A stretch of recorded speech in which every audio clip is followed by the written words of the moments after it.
إن الحمد لله رب العالمين. الحمد لله الذي جعل الليل والنهار خلقة لمن أراد أن يذكر أو أراد شكورا، وهو الذي يختار من الأزمنة من يشاء. أشهد أن لا إله إلا الله وحده لا شريك له، وأشهد أن محمدا عبده ورسوله، صلى الله عليه وعلى آله وصحبه أجمعين. أما بعد. Louange à Allah, Seigneur des mondes. Louange à Allah, lui qui a fait de la succession du jour et de la nuit une leçon pour quiconque veut se rappeler ou être reconnaissant. C'est lui qui choisit parmi les moments et les temps ceux qu'il veut honorer. J'atteste qu'il n'y a de divinité digne d'adoration sauf qu'Allah, l'unique sans associé, et j'atteste que Mohammed est son serviteur et messager.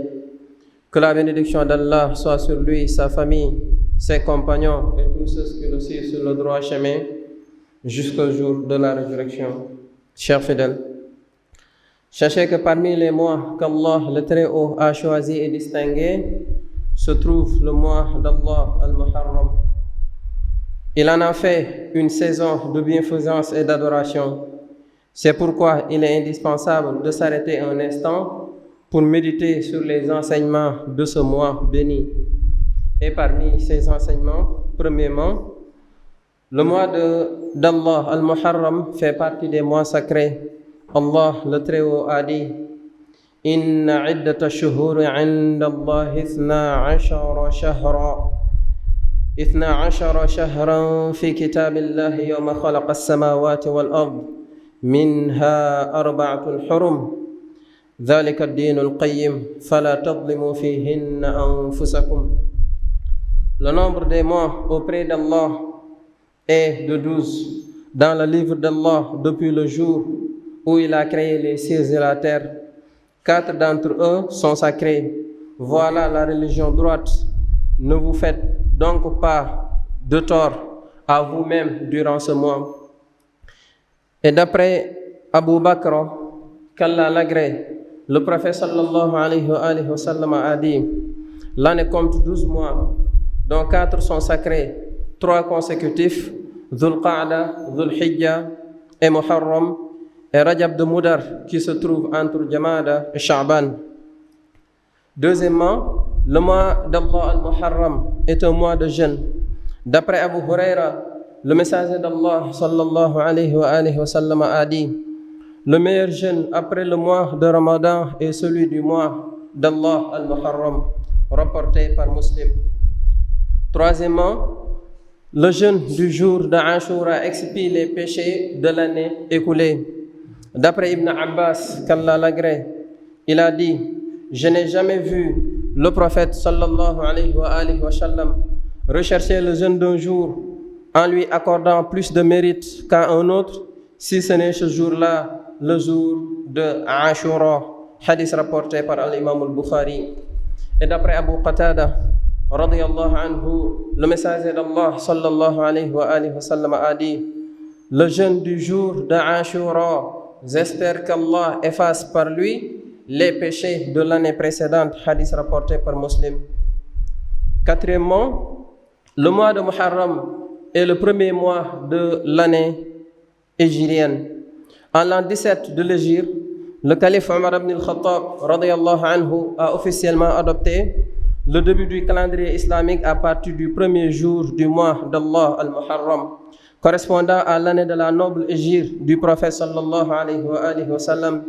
Et parmi les raisons majeures de l'importance d'accorder de l'attention au calendrier hégirien, petit 1, il permet de déterminer avec précision le début et la fin des mois islamiques. 2, de fixer les dates des actes fondamentaux d'adoration comme le jeûne et le pèlerinage. 3, de connaître les jours des 2 fêtes religieuses, l'Eid al-Fitr et l'Eid al-Adha. 4, de préserver l'identité islamique. 5, de relier les générations musulmanes à leur histoire et à leur héritage civilisationnel. 6. D'éviter toute rupture avec les racines islamiques. 7. De renforcer le sentiment d'appartenance à la communauté musulmane, Ummah. 8. Et de consolider l'unité de cette communauté à travers le monde. 5. Le gîte du prophète sallallahu alayhi wa sallam est riche en leçons et enseignements. Parmi les nombreuses leçons que l'on tire de la noble hégire qui s'est passée, on peut citer, petit 1, le sacrifice pour la cause d'Allah. 2, la nécessité d'une bonne planification dans les affaires et la gestion des situations. 3, la juste mobilisation des compétences et des ressources disponibles. 4, la sincérité dans la confiance en Allah. 5, l'importance de la patience et de la constance face aux épreuves. 6, la valeur d'une bonne compagnie et de la fraternité sincère en Allah. 7, l'obligation d'abandonner les péchés, leurs lieux et leurs gens. 8, et la protection d'Allah accordée à ses serviteurs et croyants. 6, la nécessité de tirer des leçons du passage d'une année à une autre. Allah le Très-Haut dit: Afahasibtum annama khalaqnakum abatha wa annakum ilayna la turja'un. Pensiez-vous que nous vous avons créé sans but et que vous ne seriez pas ramenés vers nous? Et Al-Hassan al-Basri, qu'Allah lui fasse miséricorde, a dit au fils d'Adam: Tu n'es rien d'autre qu'un ensemble de jours. À chaque fois qu'un jour passe, une partie de toi s'en va.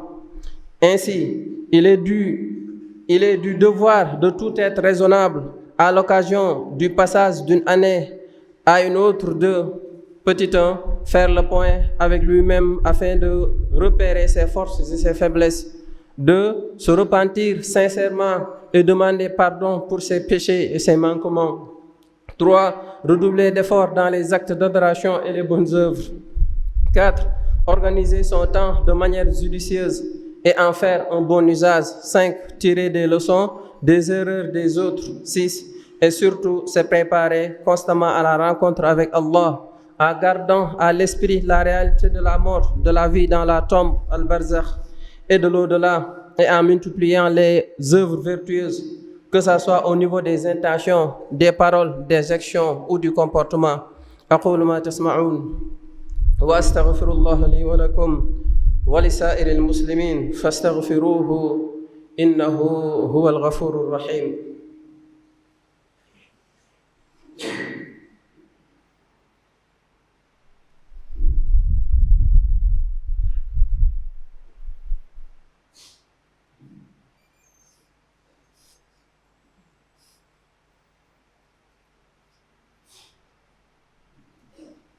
بسم الله والحمد لله والصلاة والسلام على رسول الله أما بعد سبحانك لا علم لنا إلا ما علمتنا إنك أنت العليم الحكيم اللهم علمنا ما ينفعنا وانفعنا بما علمتنا وزدنا علما وعملا يا رب العالمين. yéen bokk jullit ñi ngi sant suñu borom bi nga xamante ne moom mooy buur di borom mbindeef yépp. ñi ngi koy sant moom suñu borom bi nga xamante ne moom moo jël guddi ak bëccëg def ko ay kéemtaan ñeel ñi nga xamante ne dañoo namm fàttaliku seen borom subhanahu wa taala waaye adressé ko ci ñi nga xamante ne itam dañoo bëgg sant seen borom subhanahu wa taala. di ko sant moom borom bi nga xamante ne moom mooy tànn ci ay jamono tànn ci ay bés lu ko neex mu daat koy gënatle ci kaw li ci des. di seede na amul buur bu ñuy jaamu gi tegi si dëgg ku dul yàlla. seede na Muhammad ibn Abdillah jaamu suñu borom la waaye itam ndawam la. yéen mbokk jullit ñi nañu ànd xam ne day suñu borom subhanahu wa taala da koy neex mu jël lenn ci ay weer gënat la leen ci kaw li des ci ay weer. ci loolu la moom suñu borom subhanahu wa taala jël shahrullahi almuharram moom suñu borom subhanahu wa taala mu daat koy gënatle ci kaw lu bari ci ay weer te mooy weeru tamxarit. muy weer woo xamante ne weeru jaamu yàlla la waaye di weer woo xamante ne weer la bu ñuy rafetal di jëmale suñu borom subhanahu wa taala. yéen mbokk yi képp koo xamante ne jàngat na weer wi ñu nekk ak li ci suñ borom subhanahu wa taala wax ak yenentaam bi sallallahu alayhi wa alihi wa sallam da ngay gis ne am na ay tomb yu am solo yoo xamante ne bépp jullit war na koo bàyyi xel. li ci jiitu moom mooy ne shahrullahi almuharram muy weer bii ñu nekk dafa bokk ci weer yi nga xamante ne moom sunu borom subhanahu wa taala daf ko ormal. moom borom bi nee na inna iddata shuhuri inda allahi 12 shahra fi kitaabillah. moom borom bi nee na weer yi fa borom bi subhanahu wa taala seenu lim mi ngi toll ci 12. loolu nag jamono jam sàkkee asamaan ak suuf ba sunu jonne tey loolu mooy mbir mi. moom borom bi nee na minha 4 xurum, waaye am na ci 4 weer yoo xamante ne moom sunu borom subhanahu wa taala daf leena wormaal. borom bi ne dalika diinul qayyim, lii mooy diine ju jub ji nga xamante ne lenn ci dëng-dëng nekku ci te mooy lislaam.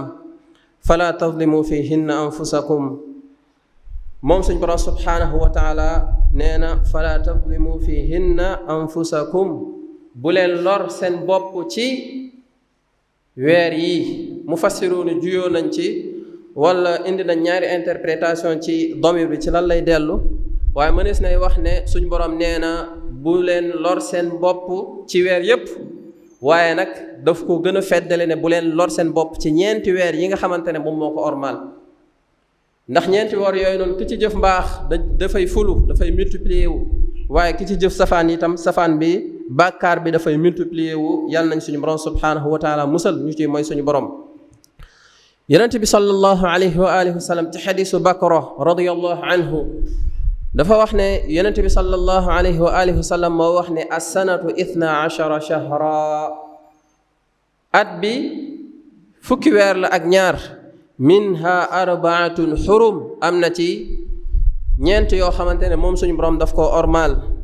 3 yoo xamante ne dañoo tofaloo te mooy dhul qaada, dhul xijja te mooy weeru aj, ak shahrullahi almuharram bii ñu nekk nii te mooy weeru tamxarit. ñaareel bi mooy ne weer wii ñu nekk di shahrullahi almuharram weeru koor la. moo tax Abu Hurayra dañu jëlee ci moom qaala rasulullahi sallallahu alayhi wa alihi wa sallam, dañuy jëlee ci Abu Hurayra radiyallahu anhu muy wax ne yonent bi sallallahu alayhi wa alihi wa sallam moo wax ne afdalu siyaami ba'da ramadan shahrullahi almuharram, li gën ci ñu koy woor ci ay weer ginnaaw weeru koor nee na mooy weer wi ñu nekk te mooy weeru tamxarit, mooy shahrullahi almuharram. xadis boobu al imaamu Muslim moo ko solo. ñetteel bi mooy ne ci weer wi am na ci ab bés buñ naan Ashura, muy bés boo xamante ne woor ko àgg na dayoo ci ay yool. yonent bi sallallahu alayhi wa alihi wa sallam ci xadiis Ibn Abbas doon wax ne maa raaytu nabiya sallallahu alayhi wa alihi wa sallam yataxarra siyaama yawmin faddalahu ala gayrihi illa hada al yawma yawma Ashura. nee na moom yonent bi sallallahu alayhi wa alihi wa sallam gisuma ko muy bàyyi xel ak di nattale pour seet benn bés boo xamante ne dees na ko woor comme nim ngir ngëneel yi nga xamante ne moom moo ci am, comme nim ko doon waajee ak di ko bàyyi xel ci bés boobu ñu naan Ashura te mooy 10 fan bi ci weer wi ñu nekk. yonent bi sallallahu alayhi wa alihi wa sallam waxoon na itam ne ci xadiisu Qataada siyaamu yawmi Ashura ahtasibu ala allahi an yukaffira as-sanata allati qablahu.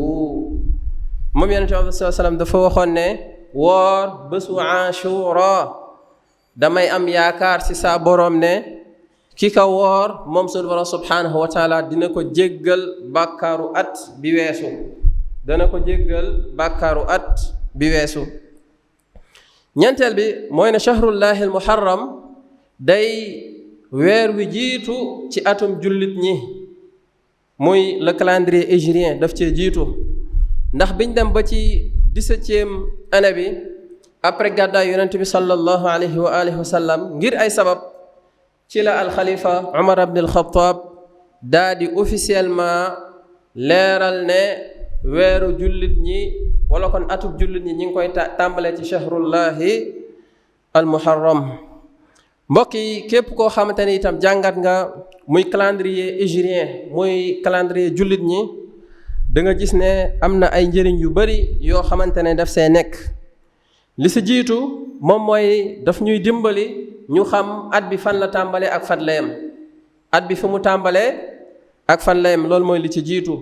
ñaareel bi mooy ne dafay dimbali ci jaamu yàlla yi, am na ci yoo xamante ne suñ boroom daf koo wutal jamono ñu mën koo xam. lu ci mel ni aj, xam nga ne ci weeru aj ci dul xijja rek nga ko mën a defee. lu ci mel ni koor, xam nga ne ci ramadan rek ci nga ko mën a defee. te balaa wàññ bi du jub rek faaw nga tàmbalee wàññ bi ci shahrullahi al muharram. ñetteel bi mooy ne ñaari feet yi gën a màgg ci jullit yi ñuy feetu te mooy tabaski ak korite, iidul fitr ak iidul adha, ñu ngi koy xamee itam ci sukkandiku ci calendrier hégirien bi. ñeenteel bi mooy ne dafay sàmmal jullit ñi seen identité, daf leen di sàmmal seen identité, ndax calendrier bi dafa am histoire boo xamante ne moom la làmbool. loolu di leen dellu ci seen civilisation, waaye loolu di leen delloo itam ci seen yonentu sallallahu alayhi wa alihi wa sallam ak xew-xew yi amoon ci jamonoom. ñeenteel bi mooy ne weer wi dafay nekk lien buy consolider génération communauté musulmane yi nga xamante ne ñoom ñooy ñëw.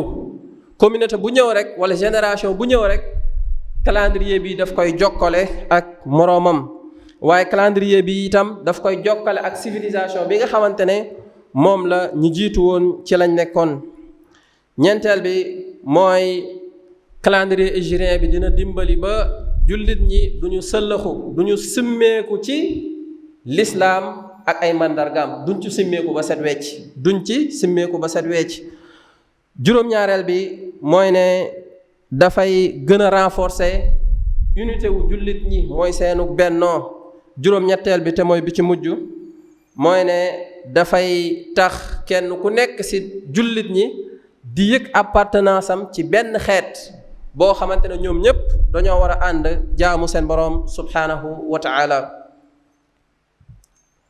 juróomeel bi mbokk yi mooy xam ngeen ne référence bi ñu dellu ci calendrier hégirien te mooy calendrier jullit ñi, xam nga ne référence bi mooy gàddaayu yonent bi sallallahu alayhi wa alihi wa sallam. ginnaaw bi nga xamante ne nekk na fukki at ak ñett biir Màkka, ñu koy bundu xatal, di ko teg ay tiis, di ko teg ay coono, waaye di ko teg li nga xamante ne itam moom mooy ay àndandooram.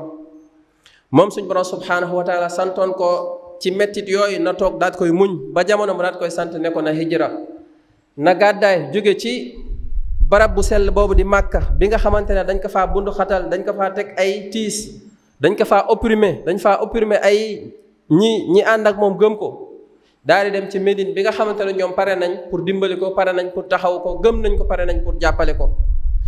mbokk yi du neen Umar ibn al-Khattab radiyallahu anhu tànn événement bu mel noonu jël ko def ko référence, ndax dafa am ay jàngat yuñ ci mën a jëlee. li ci jiitu mooy sacrifice bu jullit bi di def ñeel boroomam subhaanahu wa taala, ba nga xamante ne diineem daf koy jaral léppam. xam nga ñi gàddaay jële ko Makka dem Madina, dangaa yaakaar ne dañoo yóbbu alal, dañoo yóbbaale ay privilège, dañoo yóbbaale dund gu dal ak dund gu naat giñ doon nekk biir Makka si ak seen alal ji fa nekkoon. déedéet, lépp dañ koo bàyyi ginnaaw, sacrifier ko ngir lan? ngir rawal li nga xamante ne moom mooy seen diine. moo tax yonent bi sallallahu alayhi wa sallam bi muy wax ci intention ak solo bi nga xamante ne moom la am, dafa joxe misaal ci hijra ngir am solo gum am solo. mu ne képp koo xamante ne dangaa gàddaay ngir yàlla ak yonentaam, bàyyi lépp ci ginnaaw, bàyyi bépp bien matériel ci ginnaaw, dëgmal yàlla ak yonentaam, na nga yëg ne di nga ci sa gàddaay googu di nga ci am yàlla ak yonentaam. kon hijra bi dañ ko ci jàngatee. Abu Bakr as-Siddiq, yonent bi sallallahu alayhi wa sallam, dëkk bi nga xamante ne fa lañ nekkoon miin ko lool, waaye daanaka liñ fa jëlee koo bariwul, waaye seen lépp mbir nekk foofu, seeni bien lépp nekk foofu, ñal ko fay bàyyi, seeni njaboot lenn ci seeni njaboot ak ci seeni famille nekk fa ñu daat koy bàyyi ngir lan ngir rawale seen diine ngir lan ngir def sacrifice ngir diine suñu borom subhaanahu wa taala mën a féete kaw. loolu mooy li jiitu liñ ci mën a jàngatee. ñaareel bi mooy ne jullit kuy planifier la. jullit nit kuy planifier la. xam nga ne yonent bi sallallahu alayhi wa alihi wa sallam bi muy hijra du jóge Makka dem Madina bu yoonu Madina nekkee est moom daanaka ouest la jaar dem ci am xutt boo xamante ne def na fa daanaka 3 fan. ñoom bu ñuy dox seeni tànk xam nga dafay bàyyi ay njeextal te seeni nitu jamono dañoo mënoon topp ay njeextal ba xam fi nit nekk. mu daal di waxtaan ak benn berger boo xamante ne dafa yor troupeau ne ko ñoom bu ñu demee ba àgg rek moom na ñëw jaar ci seen tànk comme ça kenn dootul xam fuñ jaar. waaye itam mu programme nit koo xamante ne moo leen indal dund parce que war nañ faa nekk 3 fan. war nañ faa nekk 3 fan ñu programme nit koo xamante ne moo leen indil dund saa bu leen koy indil di jaabante di dem ak a ñëw berger boobu dafay jaaraat ci tànku nit kooku ba du ñu mën a àgg ci ñoom. loolu moo waral ay doomu aadama jël lu tolloog 100 giléem teg ko ci bopp yonent bi sallallahu alayhi wa sallam ne ku ko faat ñu daal la koy jox loolu alal ju bari la. waaye yonent bi ngir ay sabab yu mu jël ak ngir planification boo xamante ne moom la teg ko ci ndigalu borom subhaanahu wa taala ginnaaw ndimbalu suñu borom subhaanahu wa taala loolu moom moo ko muccal. moo tax jullit dafa war a nekk kuy planifier. jullit dafa war a nekk koo xamante ne ci 2 at yi mu jëm ci juróomi at yi mu jëm ci fukki at yi mu jëm dafa war a sax am projet de vie. kenn ku nekk ci jullit ñi dafa war a am loolu. waaye dañoo war a wottandiku ab réputation. nit koo xamante ne ab espion la woon ci ay structure dañ koo laaj benn xew-xew ne ko mbir mi est-ce que jàpp nga ne waa diw ñoom ñoo ko def mu ne non non ñooñu ay jullit lañ te bokkul ci conscience su jullitu léegi mooy ñuy planifier dans le long terme. loolu musiba la kenn ku nekk suñu war na ci wut pexe. ñetteel bi moom mooy ne mobiliser lépp loo xam da nga kaa war a amal rek lépp lu lay dimbali ba nga mën ko amal nga daat koy mobiliser. yeneen bi moo xam dund la moo xam wàllu ku koy orienté sax jëlee ko foofu mu nekk yóbbu ko Madina jaarale ko ci yoon yi nga xamante ne mooy yoon yi les peu empruntés mooy yoon yi nga xamante ne ñooy yi gën a néew yu nit ñi di jaar boole ci gaaw moo am ab guide boo xamante ne moo ko ciy orienté lépp daf ko prévoiroon sallallahu alayhi wa alihi wa sallam. nga koy fàttaliku ci jamono jooju ci naaj bu tàng jër mu waaxu yu dëgër jëm ci Abubakar as-Siddiq ne ko bés ni ki tey day suñu borom subhaanahu wa taala joxe na digal ci nañu gàddaay bàyyee ko Màkka bii ñu nekkoon ca Médine. ñeenteel bi mooy xusnu tawakkuli ala allahi azza wa jal mooy lu jullit ginnaaw bu mu sababloo ba noppi dafa war a rafetal wàkkirloom jëmale ko ci suñu borom subhaanahu wa taala te saa bu ko defee rek yàlla daf koy muccal. Muusa alayhi salaam ak ay nitam bi ñu demee ba Firawna nekk ci seen ginnaaw géej gi wala kon dex bi nekk ci seen kanam lan lañ wax inna la mudrakuun ñun encercler nañ ñu fi mu ne nii jeex na dañuy dee dañuy faatu. waaye Muusa ndax dafa jébbalu ci loolu daf ne leen kàllaa déedéet inna ma'iya rabbi saa borom mi ngi ànd ak man te dana ma gindi. ba mu rafete looy wakkirloom dellu ci borom subhaanahu wa taala moom borom bi subhaanahu wa taala daf koo sàmm waaye moom borom bi subhaanahu wa taala daf koo musal ci ayu Firawn. juróomeel bi mooy ne dafay am solo nit ki am patience. gis nga jullit bokk na ci ay melokaanam mooy dafay am patience waaye jullit du nekk koo xamante ne nit ku ñàkk patience la ndax li muy jural ci doomu aadama ci ay lor kenn xamul nu mu toll. nañu jël misaal yonent bi sallallahu alayhi wa sallam at bi njëkk wala 3 at yu njëkk yi nga xamante ne dafa doon woo nit ñi di leen jëmale ci lislaam su ne woon rapport de force lay def ak waa Màkka dina sotti kon lislaam day jeex ci kaw suuf. yonent bi sallallahu alayhi wa alihi wa sallam aalu yaasir mooy yaasir Ammar ak Sumayya di wayjuram bu jigéen bi mu leen fekkee ñi leen mbugal bi mu fekkee Bilaal ibn Rabaax ñu koy diri ci mbeddu Màkka yi nga xamante ne foo ko natt ci tàng weesu na ko ujaaji xam nañ ci dara lan la doon wax sabran ya aala yaasir yéen aalu yaasir maa ngi leen di dénk lan ngeen muñ. gis nga nit boo nekkee ci moment de faiblesse loolu day am amul benn empire boo xamante ne dafay am force garder force am boobu, loolu musul am ci histoire. Mongolie lu ñu yàqul seen empire lu mu étendrul ci kaw suuf daanaka amul. Il suffisait ñoom ñu bëgg dara mais lu ñu bëggoon dañ koy am, waaye seen empire animu tey dañ koo fàtte, dañ koo boole ci ñiy wàññi. waaye loolu boo ko bàyyee xel da ngay xam ne boo koy jàngat ci sunu jamono am na ay conflits yoo xamante ne boo demee Palestine ay nit yu néew doole nekk fa jàkkaarloog ñoo xamante ne ñoo leen ëpp doole fuuf, ñu ne léegi nañ def rapport de force. loolu du jur jàmm, musiba lay jur. Yonent bi jamono jim faible daf koo nangu di liggéey ba keroog ba muy am doole si la taxaw jàmbaarloog ñenn ñi. waaye boo ne alam nikk rek doo muñ, alam nikk rek tey mbir mi sotti, suñu borom subhaanahu wa taala ay mbirum du ko doxalee noonu. moo tax saxaaba yi bi ñu ñëwee ci Yonent bi ne ko waa ndimbalul yàlla bi muy wax moom kañ lay yegsi? mu ne leen ndimbalu yàlla dina yegsi waaye yéen ay nit ngeen yu yàqamti. moom borom bi waxoon ne doomu aadama daf koo bind ci ak yàqamti. juróom-benneel bi mooy ne am compagnie dafa am solo. Yonent bi sallallahu alayhi wa sallam ak nu mu amee une force psychologique, xanaa mënoon naa gàddaay moom kese coow li jeex? déedéet. waaye dafa wut ab àndandoor boo xamante ne moom lay àndal. ci suuratu tawba yàlla di nettali seen xew-xew ba, id huma fi lgaar id yaqulu li saaxibihi la tahzan. dafa ànd ak Abu Bakrin Siddiq ne ko nañu ànd ci hijra bi, ñoom ñaar ñu daal di ànd ba keroog ñuy àgg ak ki leen doon tegtal.